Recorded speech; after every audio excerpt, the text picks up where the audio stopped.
feeling so small. Watch the clock ticking off the wall. But tonight I'm letting it go.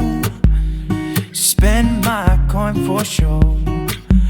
I'm gonna be myself, or I could be someone else. No one's stopping me now. I'm gonna skip my breaks, I'm gonna make mistakes. Boom! What's up, guys? Welcome to another episode of UJUE Brothers Vlogs.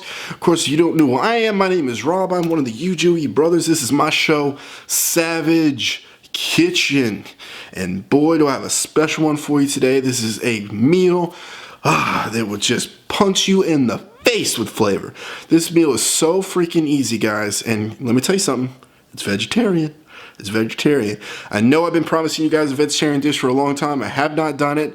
I'm doing it today. I'm doing it today. That's this video right here. It is a vegetarian dish. Now, it isn't vegan, but it's simple enough to make it vegan if you want to, if that is your thing.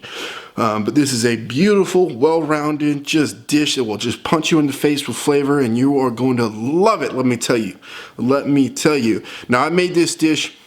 I wanted to do something sort of with an Italian flair, honestly, just because Joe just really hasn't been feeling good over the last few weeks, and I wanted to make something that he would enjoy and that would pick up his spirits, and this dish definitely did that. So I'm going to take you along. We're going to go ahead and have some fun in the kitchen today. Let's get cooking. Alright, guys, this dish is crazy good. It's crazy delicious, super easy to make, ridiculously inexpensive to make as well. And guys, this is going to be a winner when it comes to your family, because this is flavor packed and it's so much fun to make. Actually, it's very, very quick. About half an hour it'll take to actually cook this dish. Is super simple. So basically, I'm going to go ahead and start by seasoning my water and putting that on the stove, get that start boiling. Then I'm going to go ahead and get my prep ready to go, and this is quick and easy, like I said. So take you about 2 zucchini squash and cut those into even squares. I kept my zucchini relatively large since I am not going to put any meat in this dish. I wanted to have sort of a meaty consistency, so I kept the zucchini squash fairly large. However, you are welcome to get creative with it. You can actually add more zucchini, but if you do add more zucchini, I would cut them into much smaller squares, because this dish is definitely filled with stuff, and it is going to take up a lot of space. So if you do use more, just cut them into smaller squares. I used 2 yellow onions. Just go ahead and give that a nice slice, peel, and then give it a nice chop. Easiest way to do that, of course, is to go ahead and slice the ends just like you see here, and then turn it and just slice it like normal. And that's going to make for a very even, very easy chop of your onion. It's going to save you a ton of time. Once you do finish chopping up your onion, just go ahead and give it a quick mince. That way everything is fairly even and relatively small. And then we're going to go ahead and grab a few pieces of garlic. Garlic's really up to you. Now, I love garlic, so I used a bunch of it. I used about 6 pieces of garlic, but again, it's really up to you. You could use less if you don't like garlic as much. You can use a different sort of seasoning if you want.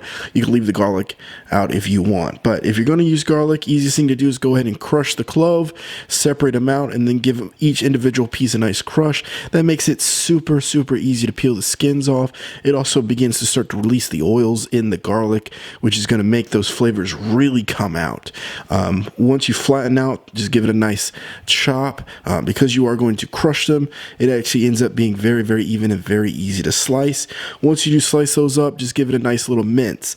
You can purchase pre-minced or pre-chopped garlic in the bottles to make it easy on yourself. However, in my experience, the flavor is not as strong, so I prefer the fresh garlic, but it's really up to you. In terms of your skill level, you are welcome to buy the pre-made stuff.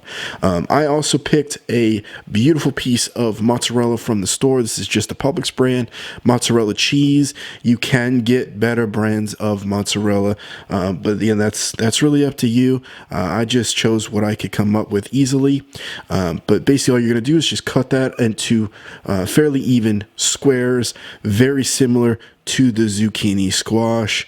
You're going to use this towards the end of the dish. There's more of a textural element, but it will add a nice milky consistency to the finished product. So it's very, very important. I happen to really, really enjoy fresh mozzarella. It is so delicious. Now, go ahead and get you a nice pot. If you do have an oven-safe pot, I would go with that. Otherwise, if you do not, just go ahead and get you a baking dish ready.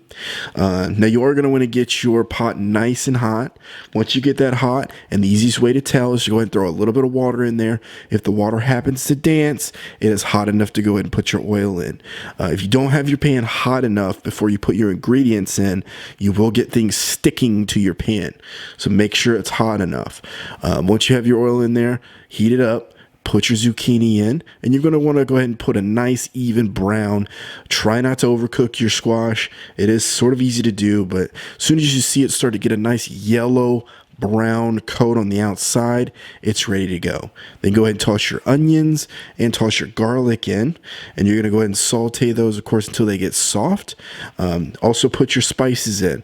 What I did, I couldn't find Tuscan spice mix, so what I did was I used Italian seasoning, and I used cayenne pepper, and I used chili powder, and I used about a tablespoon to a tablespoon and a half of both. Just base that off of your flavor, your palate, what you desire. If you don't want spicy, just leave the spice, but put the Italian seasoning in. I enjoy spice, Joe enjoys spice, so I put the cayenne pepper and the chili powder in. I thought it was a very, very nice element. It really makes this dish really pop in terms of flavor is concerned.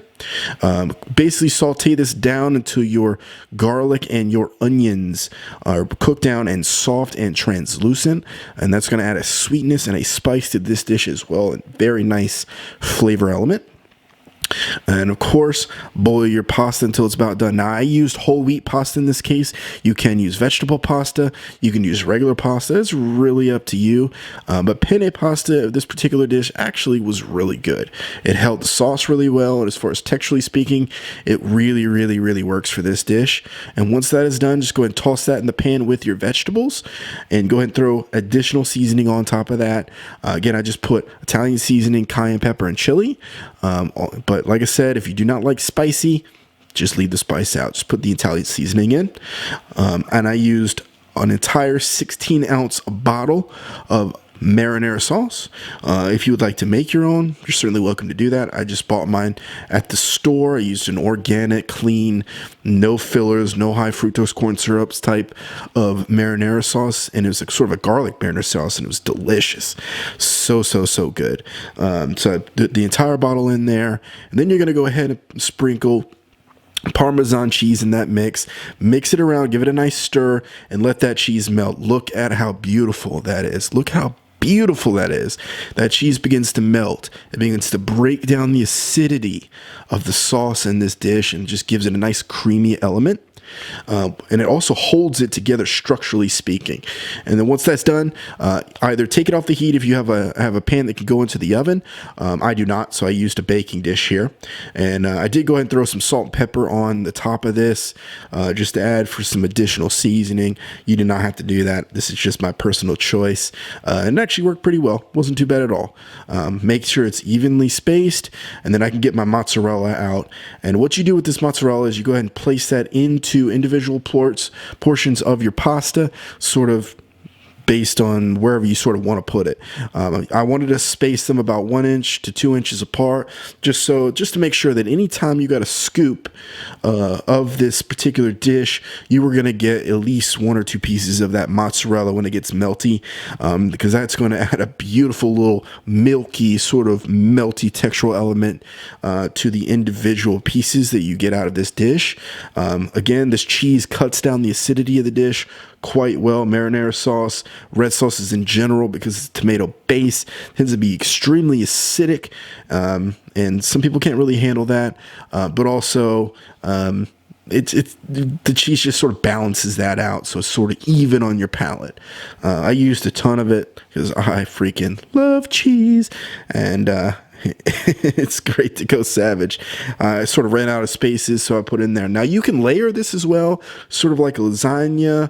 You can get really, really creative with this. This is very similar to like a baked ziti type deal, but slightly different. Once you do that, go ahead and get your crust ready. I used panko breadcrumbs. I really like panko breadcrumbs because they're very, very light, very airy. They don't really add too much extra stuff to the dish. Relatively inexpensive to get too. Go ahead and put you some Parmesan cheese in the mix. Get that nice and mixed up, and throw some olive oil in there.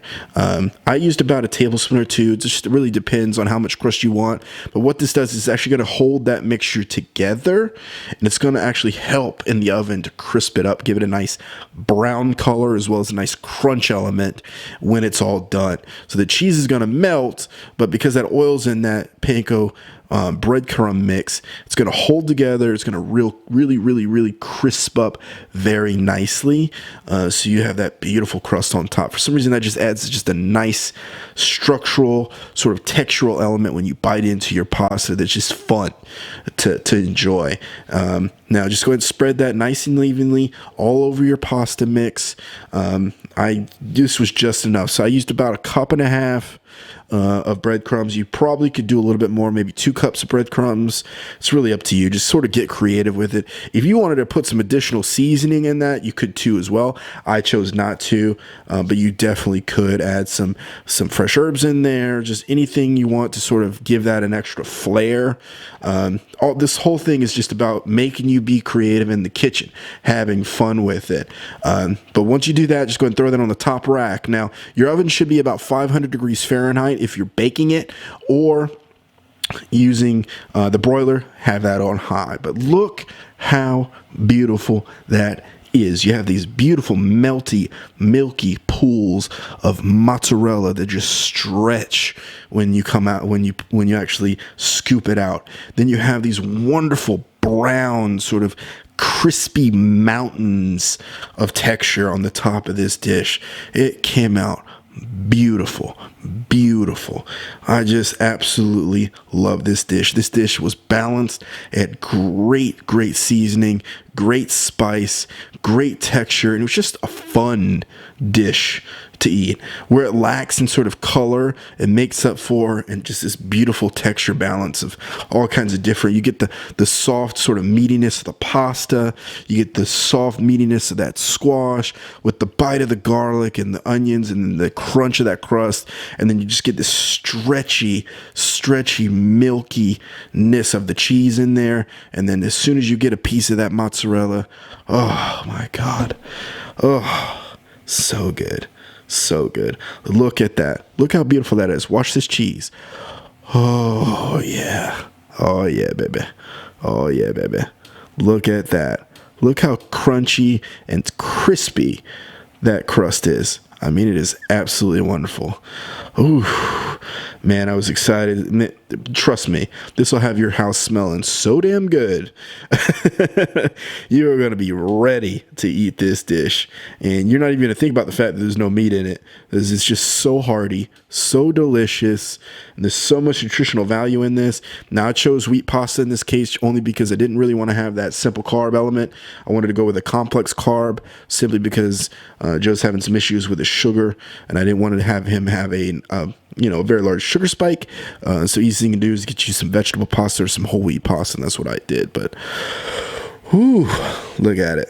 Oh my God, it was so good. I had to walk away. Oof.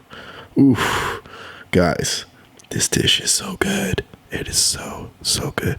It's so. I gotta do some ASMR stuff. It's so freaking delicious. It is so good. It is crazy banging, man. Oh my God. Texturally speaking, it was fun. Like I said, you get that nice punch of the spice. You get all those fresh herbs in there. Just, oh my God.